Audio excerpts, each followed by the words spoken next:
De que forma a prática espírita favorece a sua saúde física e mental? A Web Rádio Meimei apresenta Saúde, Espiritualidade e Você. Bom dia, meus queridos amigos, internautas, ouvintes da Web Rádio Meimei. É uma enorme satisfação estar aqui com vocês no programa Saúde, Espiritualidade e Você. Meu nome é Ricardo Cavalcante, eu sou membro da Associação Médico Espírita de Botucatu. E nós nos encontramos todos os domingos, às 11 horas da manhã, aqui na Web Rádio Meimei, para conversarmos, para refletirmos sobre temas relacionados à nossa saúde diante de uma ótica espírita. A doutrina espírita traz para nós uma gama imensa de informações, de conceitos, de ideias, para que a gente possa compreender de uma maneira clara o nosso processo de adoecimento e o processo de construção da nossa saúde. E é por esse motivo que nós estamos aqui para compartilhar com vocês as experiências que nós discutimos e estudamos dentro das associações médico-espíritas. No dia de hoje, nós estaremos conversando sobre um tema bastante interessante. Também foi uma pergunta que foi trazida para nós, obviamente, diante de uma série de vivências que nós temos observado na atualidade, que são as crianças que nascem com algum tipo de deficiência ou de deformidades.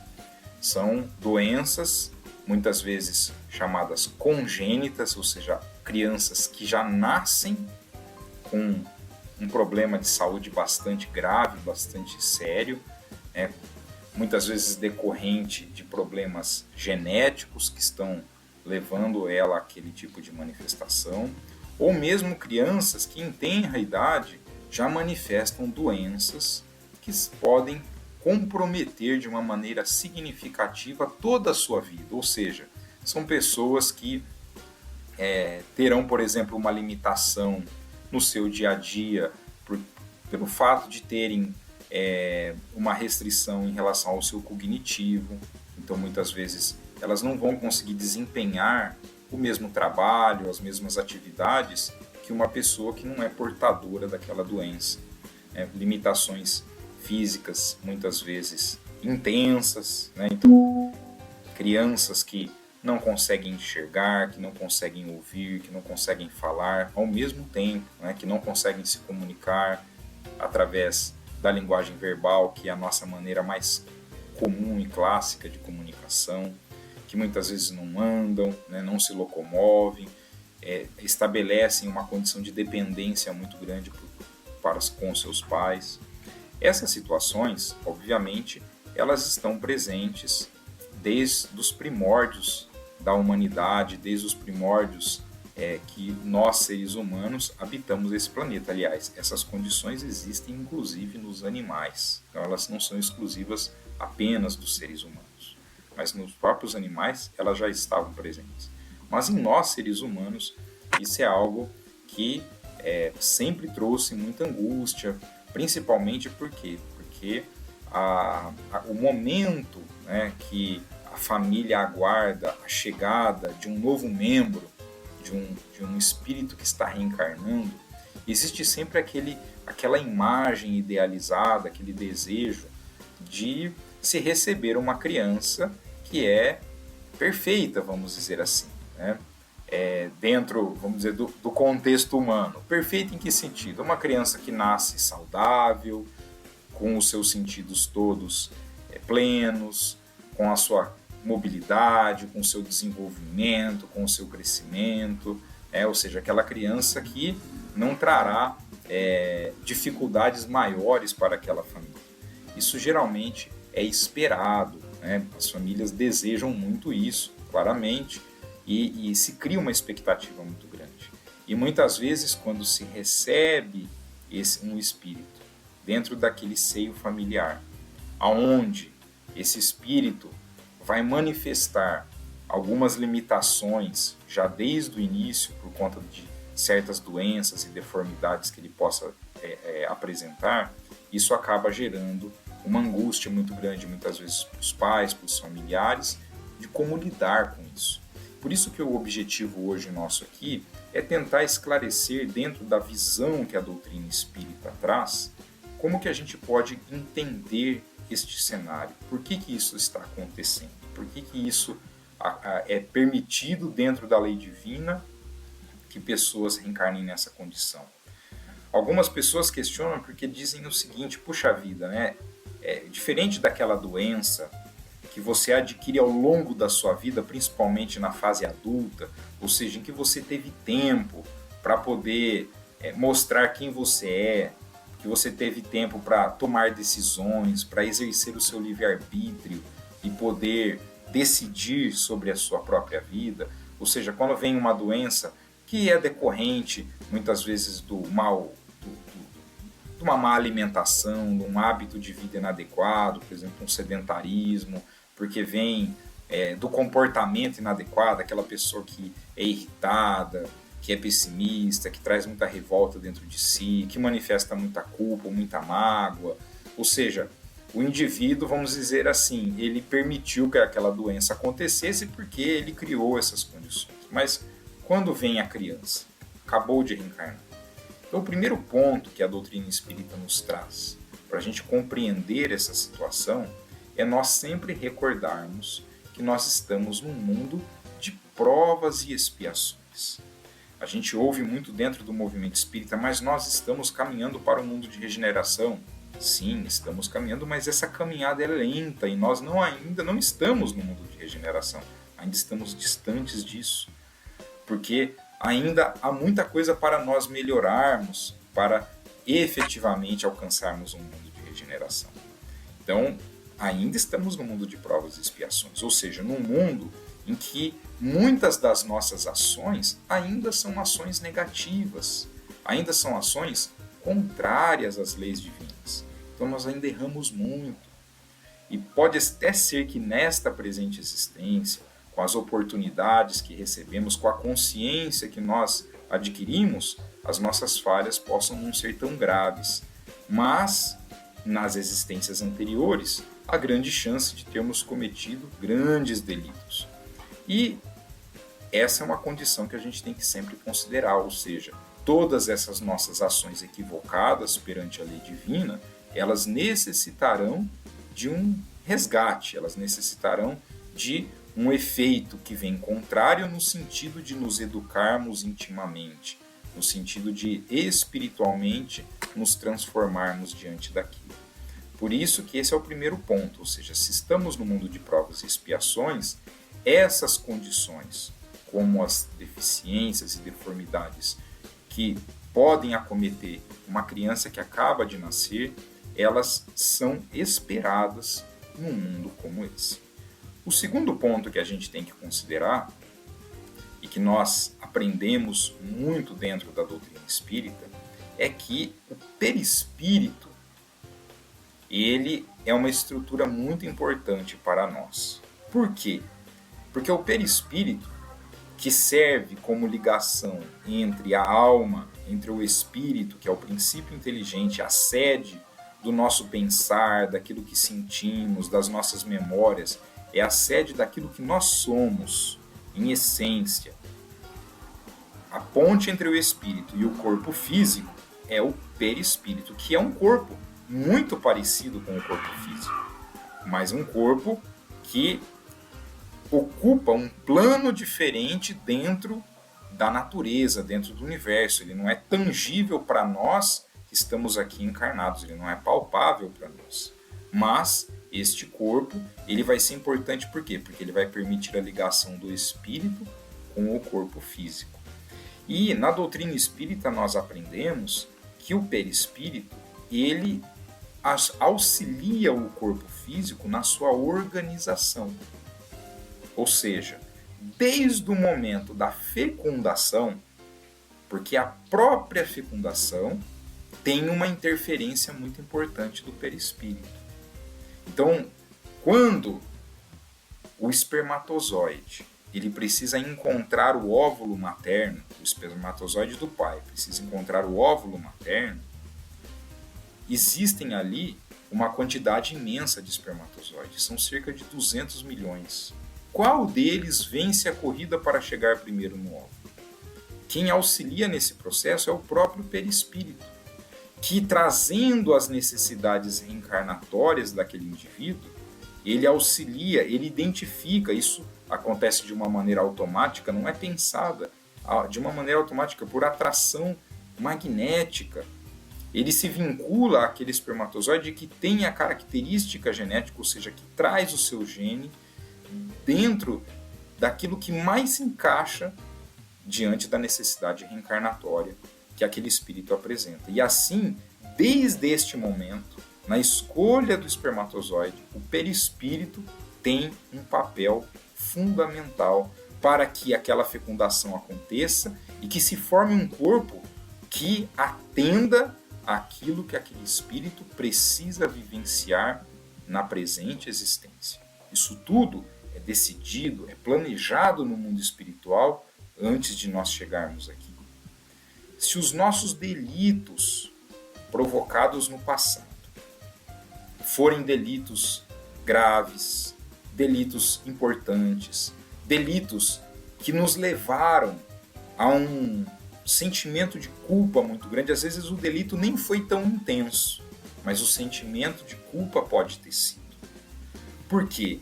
Porque é o sentimento de culpa que gera aquilo que André Luiz chama para nós de zona do remorso. E isso lesa o perispírito e pode fazer lesões graves. Se o perispírito é o condutor do corpo físico no mundo físico e ele está lesado por conta daquele sentimento que foi trazido da existência anterior, aquele novo corpo que se forma pode ser um corpo que traga problemas desde a sua concepção. Então, desde o momento da escolha do espermatozoide. E depois, no desenvolver deste corpo, Kardec nos ensina que o perispírito se liga molécula a molécula ao corpo físico. Então, a sua vinculação é muito forte com o corpo. Durante o desenvolvimento desse corpo na vida embrionária, aquele perispírito ele vai auxiliar na moldagem desse corpo. Obviamente, obedecendo aquelas características genéticas que ele mesmo auxiliou na escolha, no momento da fecundação. E assim, aquele espírito pode trazer, portanto, no corpo físico, certas alterações genéticas que podem ser herdadas dos pais, mas que podem ser alterações genéticas novas. Ou seja, os pais não têm nada. Ela aparece naquele indivíduo. Por quê? Porque aquele indivíduo é quem necessita experimentar aquela vivência. E aí, aquele corpo se forma com uma deformidade, aquele corpo deforma com certas deficiências que serão necessárias para aquele indivíduo. Então é assim que, dentro da lei divina, permite-se que esse tipo de prova, esse tipo de expiação aconteça. Então o espírito estará por trás de tudo isso, pelas suas necessidades reencarnatórias, e o perispírito será a ferramenta para que, dentro da natureza, ocorra esse tipo de nascimento, de deformidade. Essa é um ponto. Alguns espíritos, durante o período da erraticidade, ou seja, o período que nós estamos no mundo espiritual, eles podem sofrer, além das suas próprias impressões de culpa, de mágoa, que podem lesar o perispírito, de revolta, de pessimismo. Todas essas condições podem lesar o perispírito. Mas além dessas, ainda esse espírito pode receber uma interferência externa. A gente encontra isso em algumas obras espíritas, por exemplo, nas obras de André Luiz, que narra para nós casos de pessoas que cometeram delitos durante a sua existência terrena, desencarnam e no mundo espiritual sofrem uma perseguição muito grande por parte daqueles espíritos que foram prejudicados e que desejam vingança e que acabam projetando, bombardeando aquele espírito de cargas tão negativas que, somado à sua culpa, à sua mágoa, à sua revolta, acabam levando a um dano mais significativo àquele perispírito. E aí aquele perispírito todo deformado, quando precisar reencarnar, ele não conseguirá formar um corpo que esteja saudável. Ele precisará de um corpo que traz essas limitações. Essas limitações, elas são importantes para aquele indivíduo. Importantes para o seu equilíbrio espiritual, ou seja, aquela vivência é necessária para que aquele indivíduo aprenda, cresça, melhore-se intimamente, desenvolva novas perspectivas, um novo movimento íntimo de transformação na construção de todas as virtudes que Jesus nos ensinou, mas também ele é importante para o próprio perispírito se reorganizar. O perispírito, quando ligado ao corpo físico, ele também se utiliza desse momento para poder se reestruturar, para que numa próxima existência ele esteja em condições melhores para reencarnar. Isso pode ser de uma maneira tão intensa que há espíritos, por exemplo, que acabam tendo uma vida muito curta, justamente por conta disso. Às vezes uma vida só intrauterina, então desencarnam antes mesmo de nascer, ou que podem ter poucas horas de vida, ou que podem ter dias, meses, talvez poucos anos. Isso pode ser fundamental para aquele espírito. Por isso que dentro da doutrina espírita, nós defendemos muito a questão de nós não tirarmos a vida de ninguém porque aquele indivíduo tem uma alta deformidade, como acontece com o anencéfalo. Por quê? Porque para aquele espírito que está reencarnando, é tão importante aquele período em que ele estiver ligado ao corpo, para ele, aquilo é tão essencial para que ele se restabeleça, para que ele se reorganize, para que numa existência futura, ele possa estar pronto para uma reencarnação salutar. Então, esse momento ele é muito importante.